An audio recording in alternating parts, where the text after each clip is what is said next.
Today I want to talk about pot.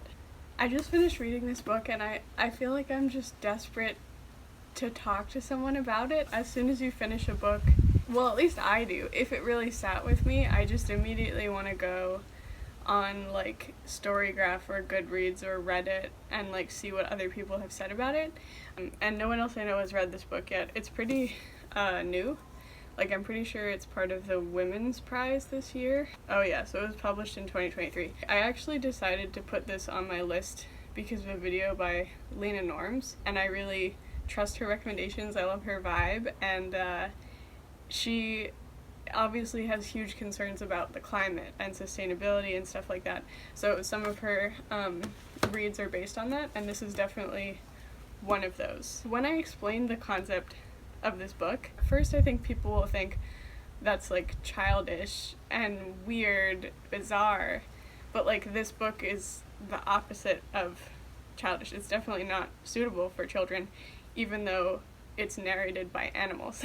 And like that's, yeah, it's a weird concept, but it's done in a very mature way, and I think the author pulls it off. I haven't read her other book. Her first book is called The Bees. It's narrated by a bee, I think. And like that sounds ridiculous when you say it out loud, but like, yeah, I think reading reviews of that as well, because I went down that rabbit hole, she was highly respected for that book and like pulled off the whole animal narrator thing. To kind of summarize this book, it's pretty dark. It also kept me extremely engaged. Like, it had a kind of adventurous plot where a lot of different things happened, where I really wanted to know what was happening next. So I was like, I couldn't put this book down. It's also like whimsical and bizarre. Like, it's about humanity's impact on the ocean and also the brutality of the ocean and nature in general, as well as the magic of it. That second part is really important because I think it's very easy for us to fall into this trap of like, I don't know, putting nature on a pedestal or something. It's really easy to exploit nature, and that's the problem we're having right now.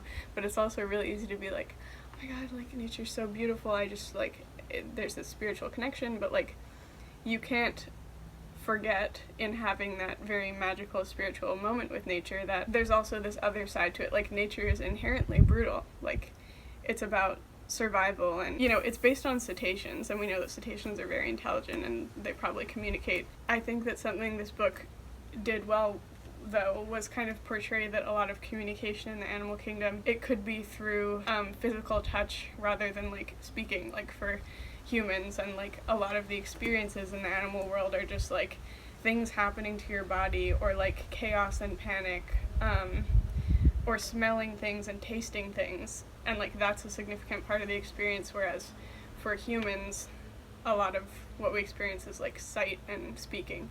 I don't know if that's like explaining it well, but it just portrayed the brutality of nature very well, without leaning too far into one or the other, like saying nature is completely like brutal and awful and, you know, so different from humanity, or saying, you know, nature is so spiritual and above us. Yeah, which is something I really think about a lot in terms of conservation, like, because both of those are segregating nature from humanity. And I think the way that we should try to be progressing, like the most healthy way to maybe think of ourselves, is being a part of nature. Like, most of this rhetoric is kind of about segregating humans from nature, like saying, for a long time we've said, you know, we're above nature. That's how we get into these issues of exploitation, I think, feeling like we're separate and above from nature. But now we're almost getting to a point where it's like, oh, we're separate from nature and we should just, you know, leave these places alone so that they can, you know, get back to their natural way of being, and so that we can stop having so much of an effect. But the reality is that, you know, we should move towards sustainable management of nature. Like, humans are a part of nature too. We've always relied on nature. Of course we have, like, used the resources from it, and, you know, if you look at indigenous cultures and things, of course nature is a huge part of their tradition. And it's unhealthy to say, oh, we should just leave nature alone. Like, no, we are part of it, and we have to, you know, realize our impact on it, yes, but also feel like we are part of it fundamentally. That kind of mindset is what's going to allow us to conserve it. But anyway, getting a little bit off topic. Yeah, maybe I'll try and give like a little bit of a summary. There might be spoilers in this video. Yeah, there probably will be, because I just want to talk about every part of it.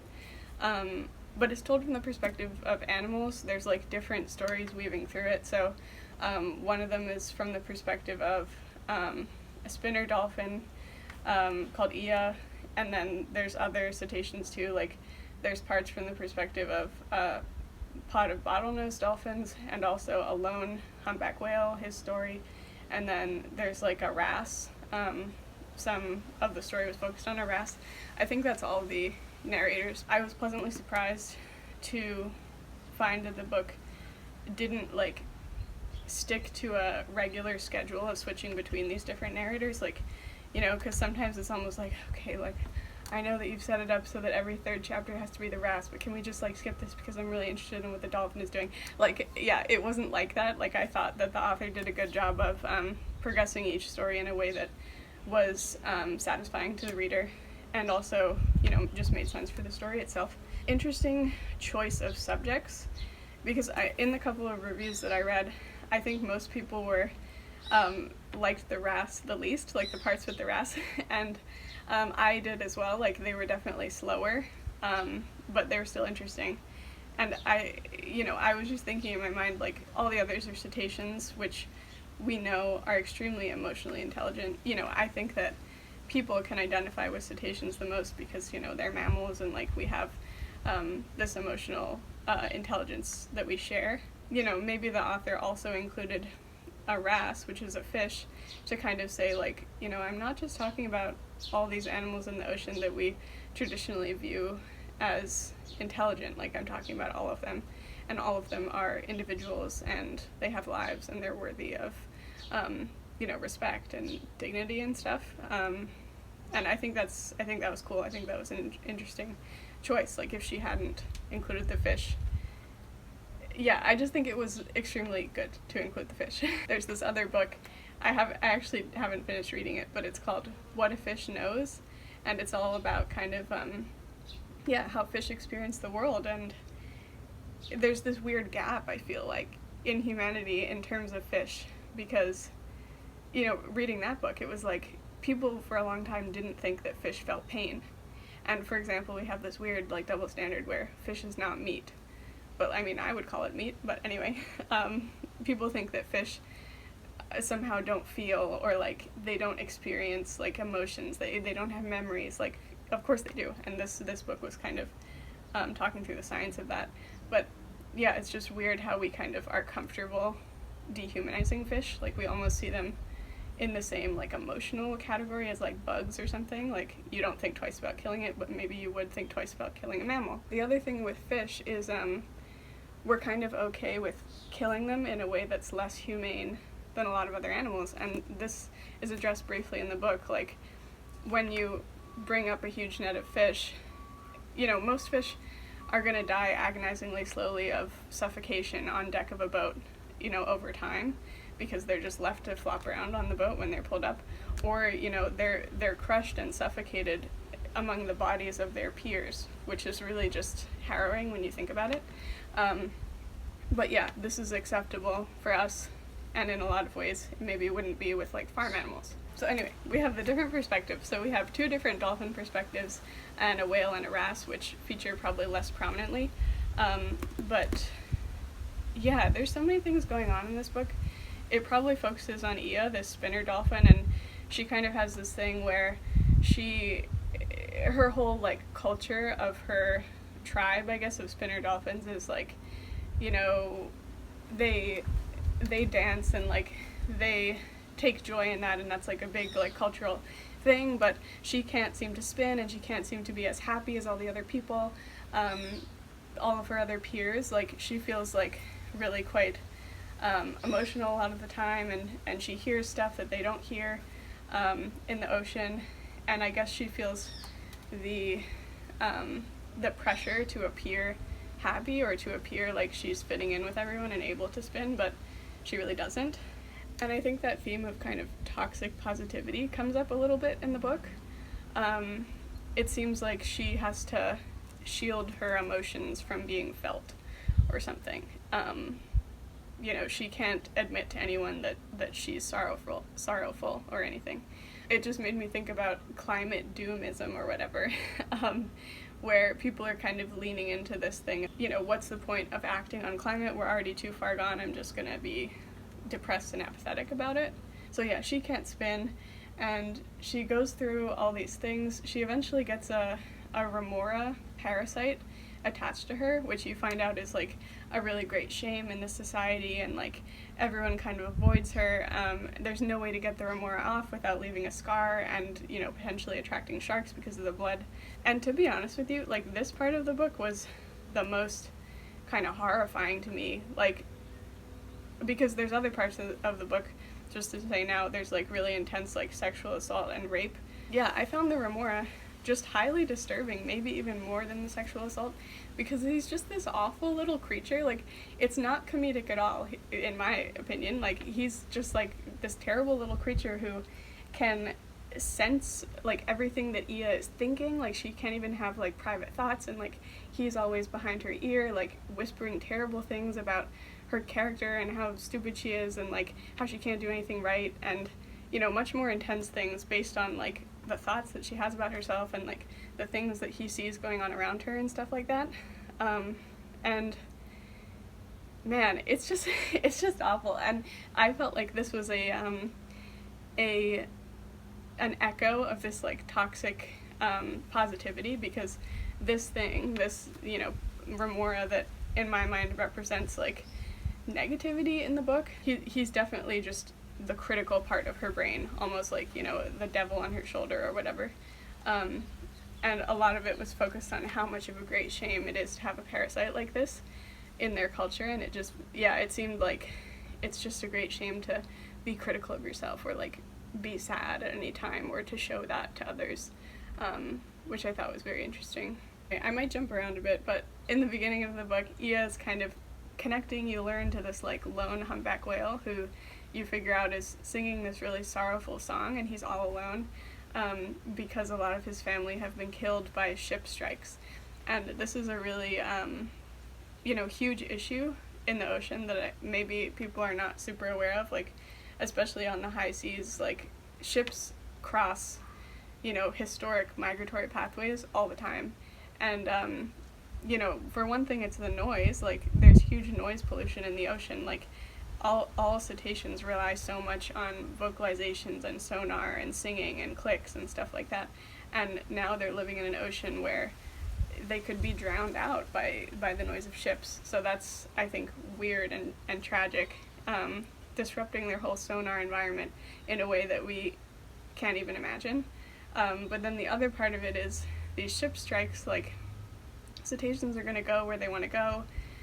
It's possible they might not even notice a ship before it's upon them, when they're surfacing, and so a lot of whales get killed by ships running into them, or they're forced to take long diversions away from these ships that uses up energy and things.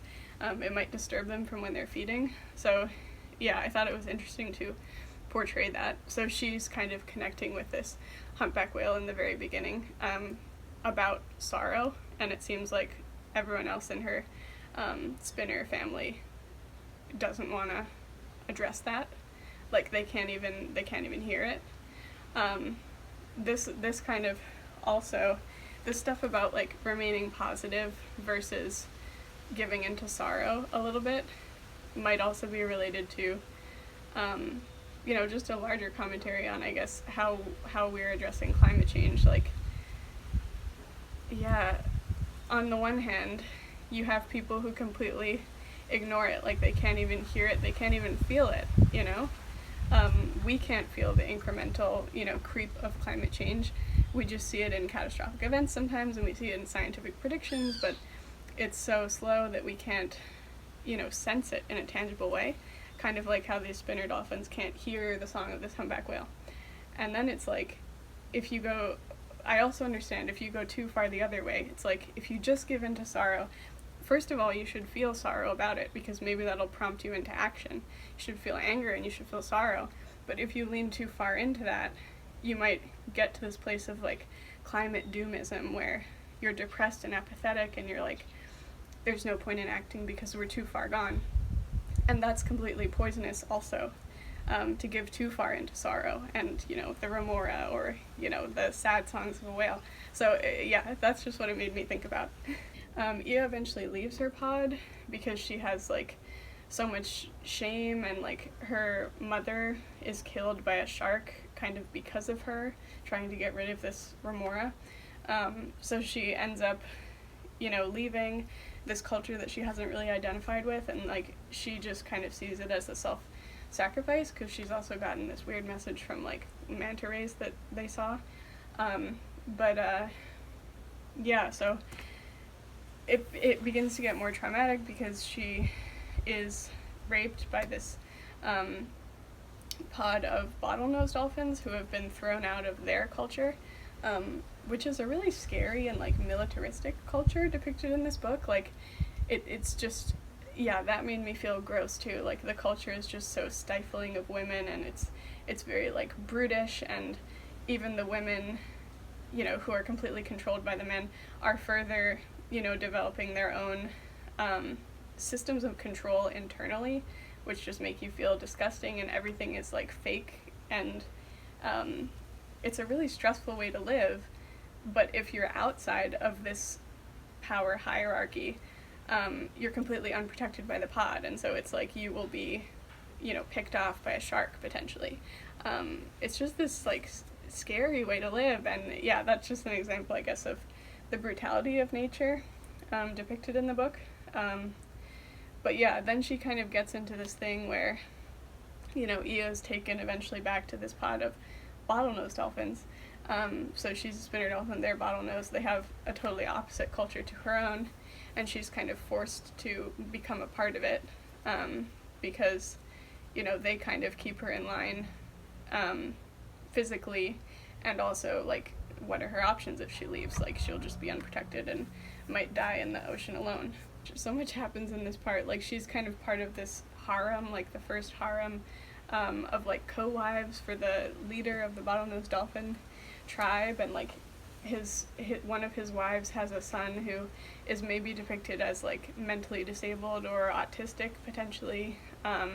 That's how I read his coding. Like he wasn't as, you know, masculine as the other males. Like it appeared he wasn't developing in the same way that they were for his age. Like he was kind of like held back or something, and he wouldn't have the same behaviors. He would have things where he would like repeat the same sound over and over again, and he was kind of like portrayed as an embarrassment to his mom and his dad, and it was this really weird thing.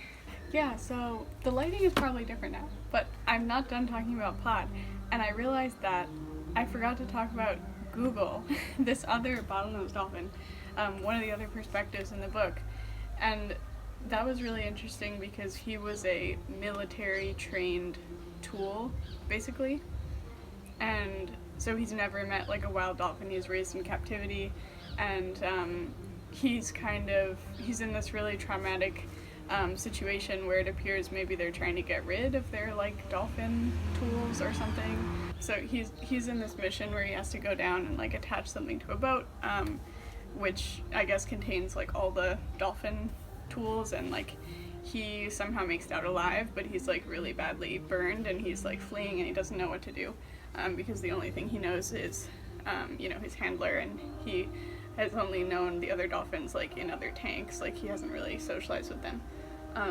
so he's kind of alone in the ocean for the first time, and he's like comforted by the lone humpback whale who like helps him heal, like by holding him up near the surface.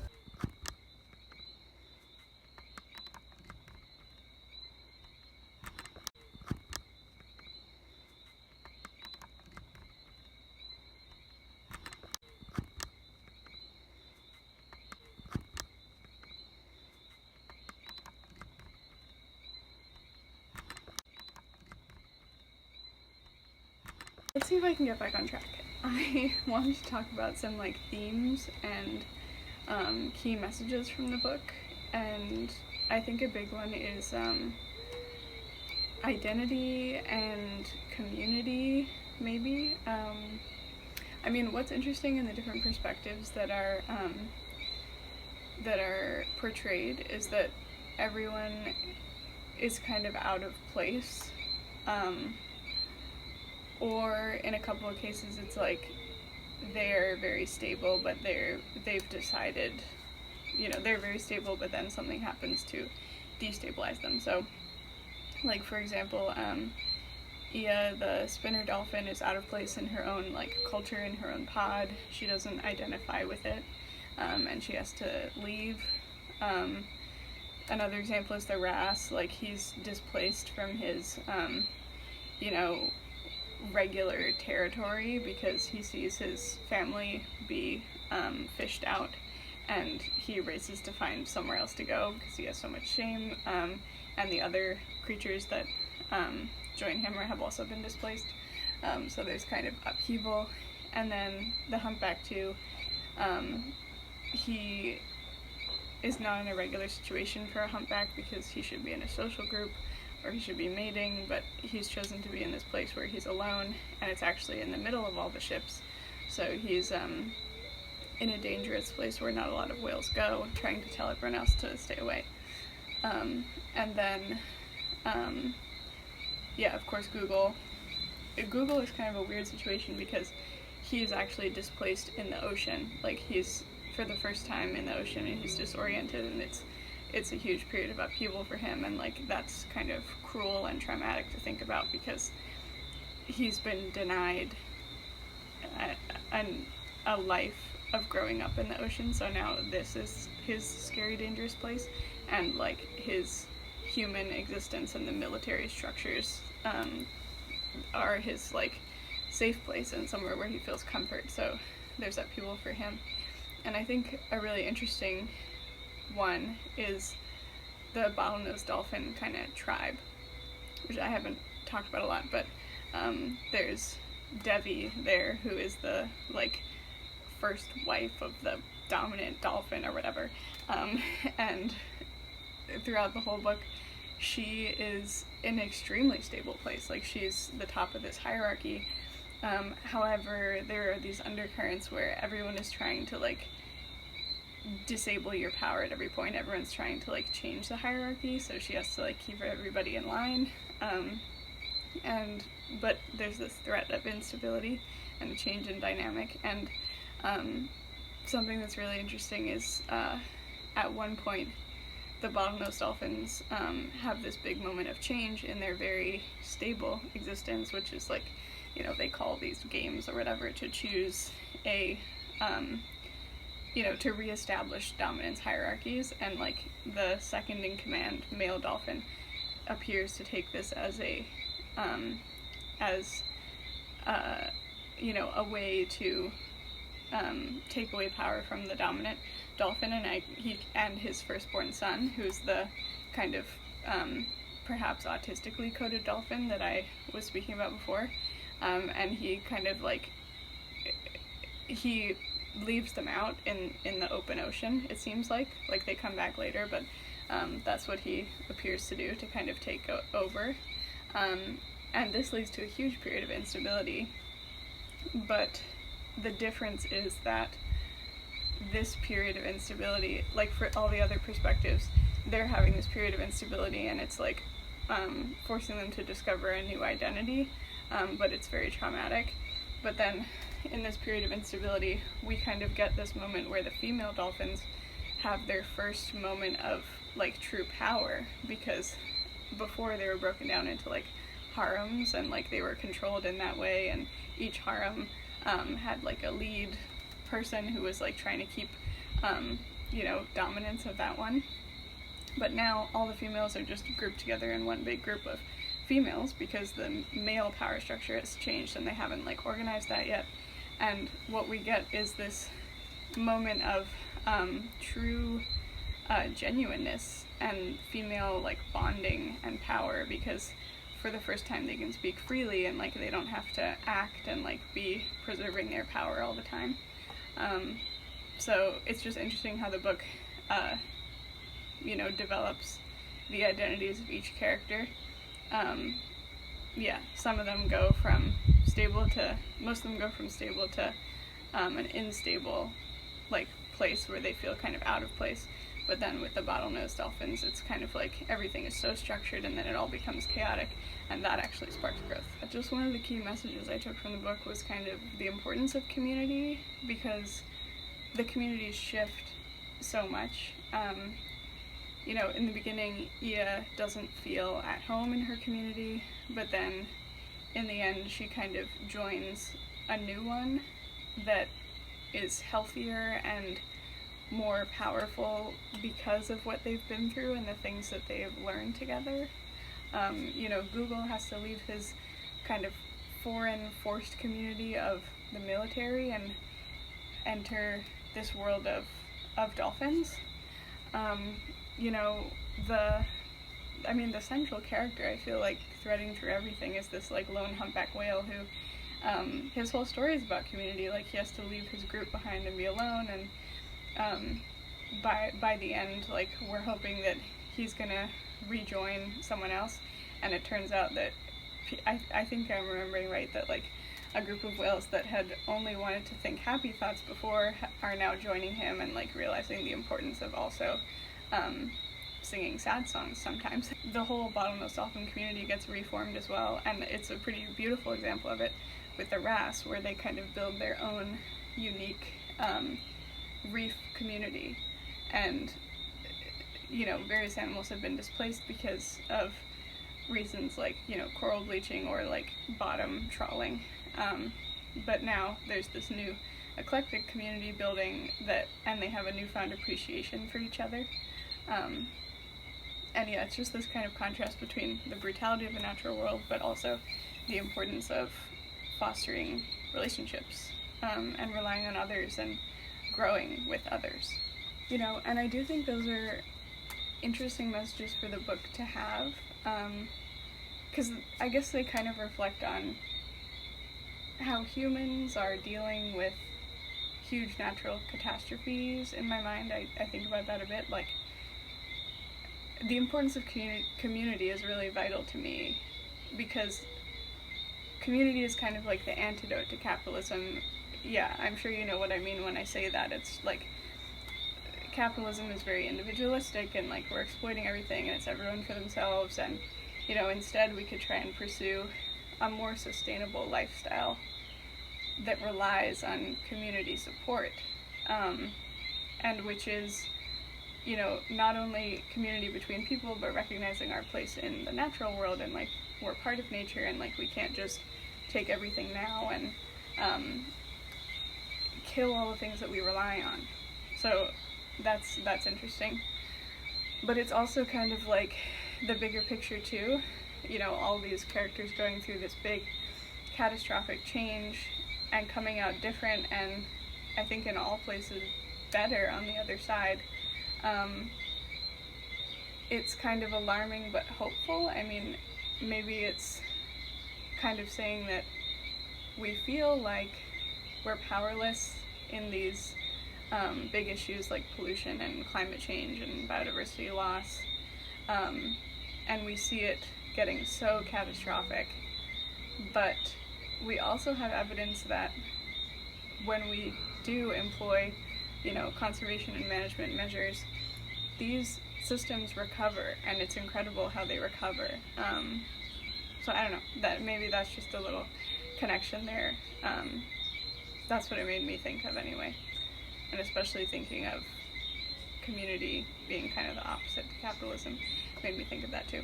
Yeah, I kind of want to talk about the scientific and conservation aspects in the book, because I think that is a main takeaway message, of course, is like the book portrays really harrowing effects that humans have had on the ocean, and I think a very important thing that it allows you to take away is like this sense of every animal actually having to be an individual, and it's really easy to forget that. Like, as humans, we don't see other species as individual because they all look the same to us, maybe, in a lot of cases, but they are, and they have their own personalities, and, you know, thinking about them as people and the effect that we're having on them is just tragic and harrowing and disgusting, and we maybe if we viewed them a little more like individual people, we would have some humility about it and want to change what we're doing. I was on Instagram and I saw this really crazy story of a free diver who had seen a whale that was entangled in ropes, like fishing ropes, I guess, of some kind. And they saw it swimming really slowly before them, and then, as it went past them, they saw behind it this huge group of sharks who had just noticed, obviously, that this whale was struggling, and were just waiting for the moment when they could take it. And that reminded me of this book so much, because the book is so brutal in a lot of its portrayals, and it's very traumatic to read at times and upsetting. But it also really drives home the point that every animal is an individual, and those stories together just made me think that we're having such a huge impact on the ocean, but we will never see it. We will never have to be confronted, with all the individual stories of fish that have swallowed plastic, or, turtles that drown in fishing nets, or, animals whose homes are destroyed because of what we've done. And it's seeing the individual narratives in this book, it's just completely tragic, and you shouldn't get caught up in that tragedy, but it's also important to sit there. So I guess I'm thinking about kind of a meta-analysis of this book or something, because so much of it seems to be concerned with recognizing sorrow and understanding that sorrow is valid instead of just pushing it away, because so many characters in this book are oh, why don't you just be more happy and listen to the music of the ocean and blah blah blah. And I don't think this book is telling you to be completely depressed and apathetic. I think it's actually working against climate doomism or anything like that, allowing yourself to be so sad that you do nothing. But it's also validating that you should process that emotion, and you should feel it, and you should confront it, and you shouldn't just run away from it. So yeah, but maybe I'll just talk about some of the really intense depictions of what humans are doing to the ocean in this book, because it was really well done. And I feel like I have a unique perspective because I know a lot about conservation, especially the high seas and stuff, because of my job. And it was all these things that I think about played out in a very theatrical, visceral, artistic way, because it's contained within prose, individual stories. So anyway, there was a portrayal of just a garbage patch. You realize eventually, because the animals don't know what plastic is, of course, they think it's shed skin or something, but it's really hard to swim through, and it feels bad on their skin, and it's this ominous, scary place where sound is distorted, and you eventually realize what they're seeing is just all this plastic debris in the ocean that's being pushed together. And I guess I also had never really thought about it in that way, the blocking just the motion, the ability for these animals to move. I'd only thought about it in animals swallow plastic and they get entangled, but just thinking about them having to batter their way through this thing, interesting. Anyway, they get closer and closer, it gets more dense, and then they see all these animals that have died in getting entangled in the trash and drowning, sharks and cetaceans and turtles and things, and it's just really harrowing. And then there's portrayals of reefs being destroyed because of coral bleaching, or just bottom trawling, where they physically destroy the reef. And then there's a lot of portrayals, I think, of animal populations having to move because things have changed. There's a lot of little hints of that, certain anemone populations or whelks will be in a place that's foreign to the character noticing, and they're having to move around and change their habits because of human influence, like whether that's climate change or shipping or whatever. And then, yeah, the portrayal of fishing from the RAS really stuck with me. Like, he's just kind of saying all of my people were enveloped in this thing at once. He doesn't have a name for it, and like they get taken up through the water sky, and he's just like really confused. And he can hear them like screaming and being crushed, and it's really, yeah, just there's a lot of tragic moments in this book. It's in some of the reviews, it's almost like, did we really need this much tragedy, like this like graphic depictions of it? And I don't know, the more that I think about it, the more I think the book is trying to tell us like there are terrible things happening around us, and it's important to process them and think about them and sit with them for a while, and you come out different on the other side. And that state is better than ignoring that emotion or the problem, or, yeah. Like, of course it can apply to a diversity of situations, not just thinking about conservation and climate change and things like that, but, yeah, there's also an extremely tragic, like, it made me wince, the, like, ending climax of the book is, like, all these bottlenose dolphins get herded into a bay, and they're being hunted by people. It reminded me of Blackfish. Was it Black? Yeah, I think it's Blackfish, where they portray like people getting the wild orcas that would be put in SeaWorld, and so they have to like kill or distract the mother in order to take the calf. It's just so messed up that like the more that you know about the emotional lives of these animals, and they're disrupting the dolphins with sound, which just feels so like personal to me, and yeah, traumatic, and it's just like a big like slaughter, and like the calves seem to be being taken, and then a few of the characters escape, and they're kind of forming their own community, which is maybe going to be stronger than everything else that we've seen. So this book is really difficult to sum up. It's an extremely bizarre concept. You know, when you first start explaining it to people, I think I feel defensive. I'm like, you know, it's about dolphins, but like you have to understand that it's really brutal, and like it's not